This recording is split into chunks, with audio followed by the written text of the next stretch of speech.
If you're over 60 and you jump out of bed the second your eyes open, stop reading anything else for the next few minutes and listen to this first. Because what I'm about to explain about the first 10 minutes after you wake up could genuinely change how you start every single day from here on out. And it has almost nothing to do with willpower or discipline. It has to do with something happening inside your cardiovascular system that most people have never had explained to them clearly. Here's the plain truth. Heart attacks and strokes don't happen randomly throughout the day. They cluster heavily in the first few hours after waking. Researchers have documented this pattern for decades. And while the exact reasons are still being studied, the leading explanation centers on something called the morning blood pressure surge, a natural sharp rise in blood pressure, heart rate, and stress hormones that happens as your body transitions from sleep to wakefulness. For most people, that surge is a normal, healthy part of starting the day. But for some, especially adults over 60 managing blood pressure or heart health already, that same surge becomes the exact window where a heart attack or stroke is statistically most likely to occur. My name is Dr. Sanchez Santos. For 21 years, I've worked with adults over 60, and I want to walk you through 4 completely ordinary morning habits that can make that natural surge more dangerous than it needs to be, along with simple, realistic adjustments that work with your body's rhythm instead of against it. If you caught my earlier video on heart health, you know I like to dig into the specific practical details that often get skipped over. This one picks up that same thread with a fresh set of tips focused entirely on your morning routine, a piece we haven't covered together before. Stay with me through all 4 of these today because the third one surprises almost everyone. And the fourth one is the habit I see skipped more than any other, even though it may be the simplest fix on this entire list. Quick note before we continue. If you find this useful, go ahead and subscribe now. This channel is built around exactly this kind of calm, practical health information, and it genuinely helps more people find it when you do that. Now, let's get into it. Before we look at the 4 habits themselves, you need one concept, because without it, the rest of today won't fully click into place. I call it the morning vulnerability window. Here's what's actually happening inside your body in the first hour or so after you wake up. 3 things specifically. First, your blood pressure doesn't just wake up gradually alongside you. It spikes. Research using 24-hour blood pressure monitoring has consistently shown a steep, rapid rise in blood pressure in the minutes surrounding waking, distinct from the more gradual pressure you experience throughout the rest of the day. Second, this isn't only about blood pressure. Your body also releases a surge of stress hormones, including cortisol and adrenaline, as part of waking up.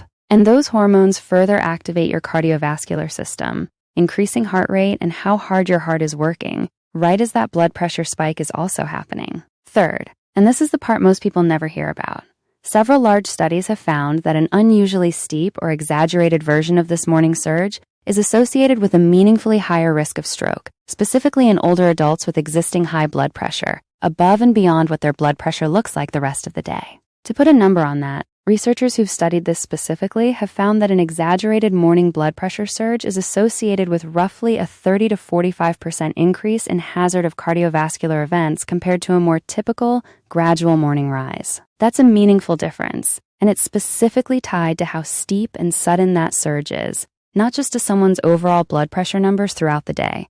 2 people can have similar average blood pressure readings and still face different levels of morning risk, depending on how sharply that pressure climbs in the minutes after waking. Here's the cascade this creates. You wake up and your blood pressure and stress hormones begin climbing on their own as a completely normal part of being human. Then certain morning habits, jumping up suddenly, an abrupt temperature shock, caffeine hitting an already activated system, arrive right on top of that natural surge, adding additional cardiovascular stress during the exact window when your heart and blood vessels are already working harder than usual. Layer enough of these on top of each other, morning after morning, year after year, and you're asking your cardiovascular system to handle its most vulnerable hour with the least amount of support. Keep the morning vulnerability window in mind as we go through each of these 4 habits today, because every single one connects back to this same natural surge, either working with it gently or adding unnecessary strain on top of it. Now take a moment and think back to how mornings used to feel 10 or 15 years ago. Do you remember getting out of bed without a second thought? No dizziness, no need to sit for a moment first. Do you remember your first cup of coffee not affecting you the way it seems to now? A lot of people over 60 notice these small shifts and just assume mornings have simply gotten harder with age without ever connecting it to anything specific. If any of that sounds familiar, this video was made specifically for you. Here's what I need you to understand before we go any further. None of what we're discussing today means your mornings are working against you or that something is fundamentally wrong. The morning surge itself is completely normal, and it happens to everyone, every single day, at every age. What we're talking about is simply reducing unnecessary additional stress during a window your body is already managing carefully on its own. The research on this is well established, and every adjustment I'm going to walk you through today is genuinely simple, nothing extreme, nothing that requires overhauling your entire routine. Before we go deeper, if you'd like a structured way to build habits like these into a simple daily routine, I've put together a free longevity guide linked in the description below. Thousands of people in this community already use it. Go grab it now, and we'll keep walking through today's topic together. So how does this actually work in the body? Picture your cardiovascular system overnight as a river that's been flowing gently, calmly, at low volume while you sleep. Your heart rate slows, your blood pressure dips, and everything settles into a quieter rhythm. Waking up is like a dam opening all at once, redirecting a rapid, forceful surge of water back into that same river within a matter of minutes. That surge is necessary. It's what gets you up, alert, and moving. But a river that's just received a sudden surge of water is also more vulnerable to erosion, to pressure on its banks, right at that moment of transition compared to when it's already flowing steadily. Your blood vessels experience something similar. The sudden shift from the calm of sleep to the surge of waking puts brief but real additional pressure on your arteries, particularly if those arteries are already somewhat stiffened or narrowed from years of blood pressure or cholesterol issues, which becomes more common with age. Now that you understand why this window matters, let's look at exactly what makes it riskier, one habit at a time. Multiple studies using continuous blood pressure monitoring have found that the first habit is jumping out of bed immediately after waking. Harold was 69 and had done the same thing every morning of his adult life. Alarm goes off, feet hit the floor, straight into the day. Most people think getting up quickly is simply a sign of energy or discipline, nothing to think twice about. That's not the full picture. When you go from lying flat to standing upright quickly, gravity pulls a noticeable amount of blood downward into your legs almost instantly, and your cardiovascular system needs a moment to adjust blood vessel tone and heart rate to compensate and keep blood flowing adequately to your brain. This adjustment happens automatically in a healthy body, but it takes a few seconds to catch up, and doing it abruptly, right on top of the morning surge we just discussed, asks your system to manage two rapid adjustments at once instead of one. This combination is part of why lightheadedness or brief dizziness upon standing, a phenomenon doctors call orthostatic hypotension, becomes noticeably more common with age, and why it carries real consequences, including a higher risk of falls, beyond just feeling briefly unsteady.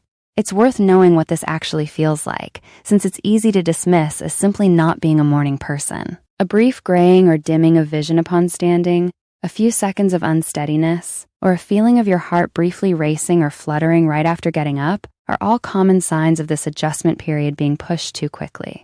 Most people experience some mild version of this occasionally, and it's nothing to be alarmed by. But if it happens consistently most mornings, or if it's severe enough that you genuinely worry about losing your balance, that's specific and useful information to bring to your doctor, since it may point to a blood pressure medication that needs adjusting, or simply confirm that this exact habit change is worth prioritizing.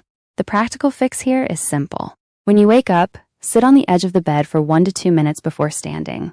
Let your feet touch the floor, take a few slow breaths, and give your blood pressure and heart rate a brief window to stabilize before asking your body to fully transition to standing and moving. The mistake most people make is treating this pause as unnecessary, or even a little silly, something only frail people need to do, when in reality, it's a simple, low-effort habit that works with your body's natural adjustment period instead of rushing past it. Now, the second habit works on a completely different mechanism, and this one surprises almost everyone the first time they hear it clearly explained.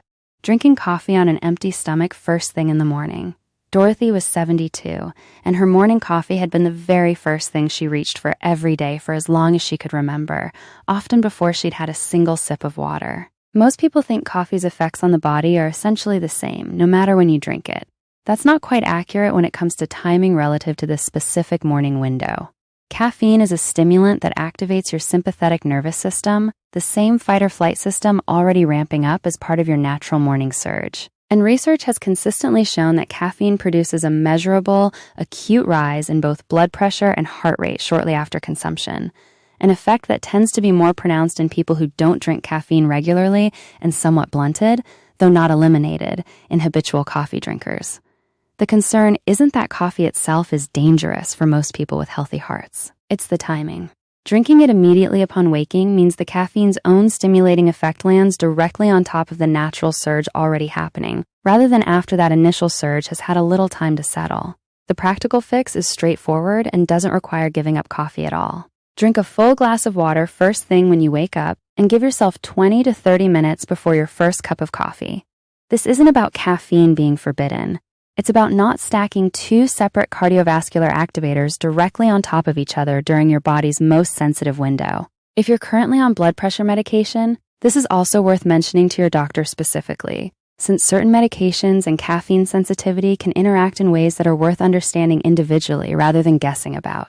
The mistake most people make is treating their morning coffee as a completely automatic first step, reaching for it before their feet have even properly hit the floor, without realizing that a 20-minute delay costs nothing and works with their body's timing instead of against it. If you're a caregiver or family member rather than the person managing this yourself, mornings are also a genuinely useful window to pay attention to from the outside. Someone who seems unusually winded, pale, or unsteady specifically in the first half hour after waking, but who seems perfectly fine an hour later is showing a pattern worth mentioning to their doctor, since it points directly at this morning window rather than something happening throughout the day. Generally, that kind of specific, time-linked observation is often more useful to a physician than a general sense that something seems a little off lately. Quick pause here.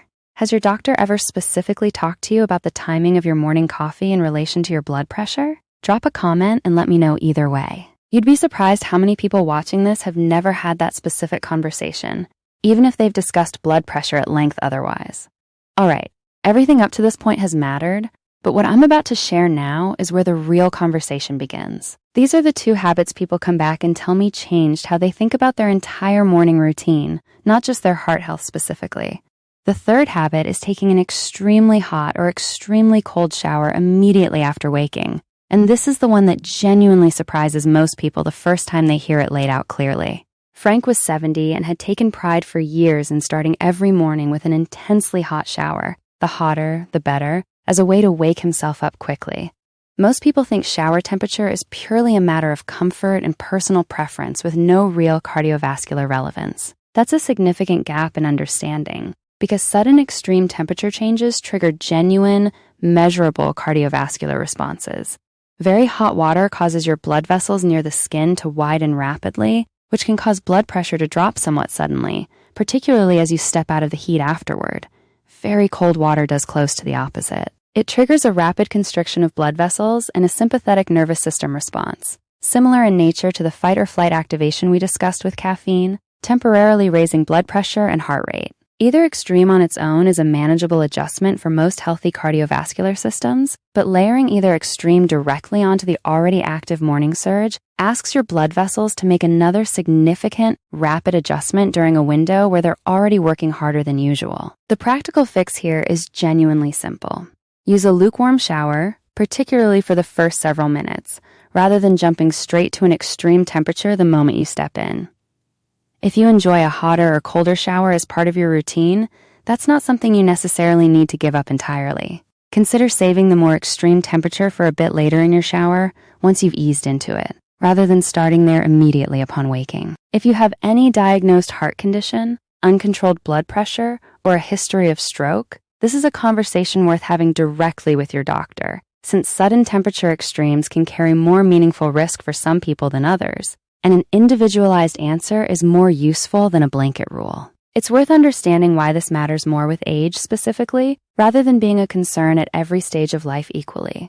Younger, more flexible blood vessels generally adjust to rapid, temperature-driven changes quickly and without much strain. Blood vessels tend to stiffen somewhat with age, a normal part of the aging process, which means the same rapid adjustment that a 30-year-old's cardiovascular system handles easily can ask more of a system that has less flexibility to work with.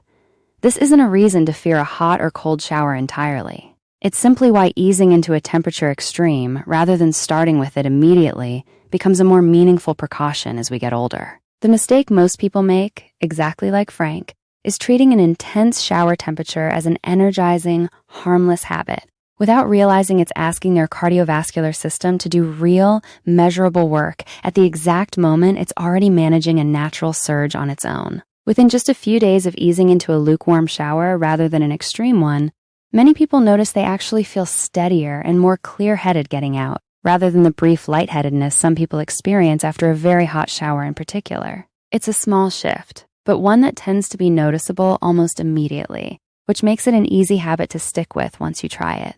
Here it is, the habit that changes the conversation entirely, and the one I see skipped more often than any other on this entire list: not drinking water after waking. This carries real weight because unlike the other 3 habits, this one isn't about avoiding an extra stressor. It's about actively supporting your cardiovascular system during a window when it needs that support most. And here's why this gets overlooked so consistently. It doesn't feel urgent. There's no obvious sensation prompting you to drink water first thing, the way thirst might prompt you later in the day. So it's easy to reach for coffee or simply start your morning routine without giving hydration a single thought. But overnight, even during normal sleep, you lose a meaningful amount of fluid simply through breathing and through the body's ordinary overnight processes, and you go roughly 7 or 8 hours without replacing any of it. That mild overnight fluid loss means your blood volume is already slightly reduced right as your body is asking your cardiovascular system to manage a significant pressure surge, adding one more layer of strain onto a system that's already working harder than it will for the rest of the day. You don't need an elaborate hydration protocol here. Here's what the evidence actually supports. A full glass of water, roughly 8 to 12 ounces, as the very first thing you do upon waking, before coffee, before anything else. This single habit supports healthy blood volume right as your cardiovascular system is navigating its most demanding hour.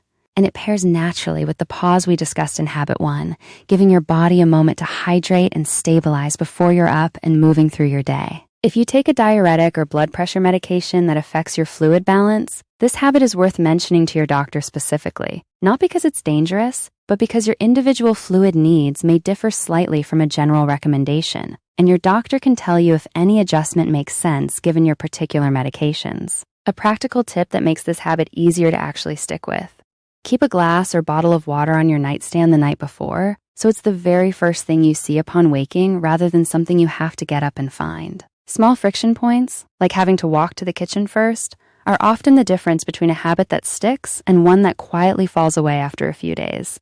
Before your 30-day challenge, I want to leave you with a tool you can bring to your very next doctor's appointment. I call it the Morning Heart Safety Checklist. 5 questions, and any good physician will welcome every one of them. First, based on my blood pressure history, is my morning surge something we should be specifically monitoring? And would home blood pressure readings right after waking be useful?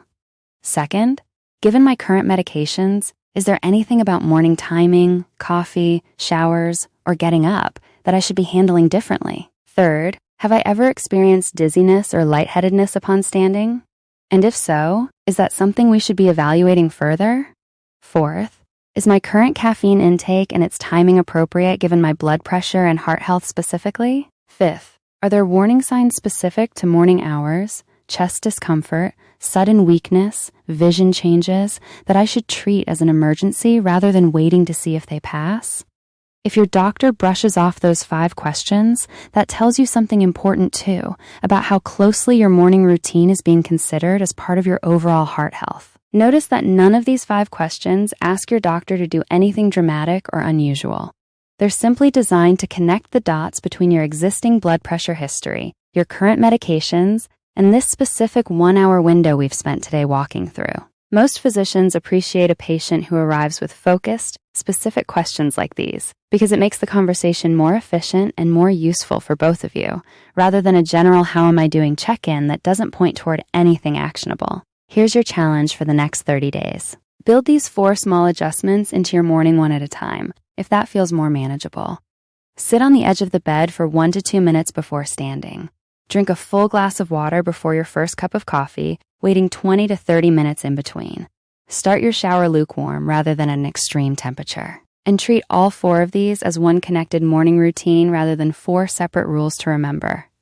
That's it. Write down today how you typically feel in the first few minutes after waking, energized, foggy, occasionally lightheaded, whatever's honest. Revisit that same question in 30 days. You don't need a perfect morning.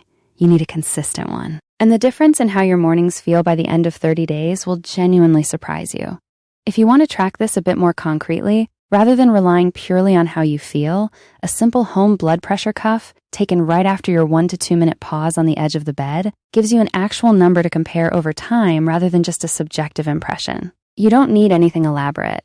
Even a basic reading once every few mornings, noted in a small notebook or your phone, gives you and your doctor real data to look at together at your next visit, rather than a vague sense that things have improved. There is a real difference between healthcare that reacts to a cardiac event and healthcare that quietly reduces the odds of one ever happening. Mornings, specifically the first hour after waking, are exactly where that difference plays out, day after day, whether anyone is paying attention to it or not. The best physicians I've known in 21 years of practice understand that a few small, consistent adjustments to something as ordinary as how you start your day often do more good over time than most people would ever expect from something so simple.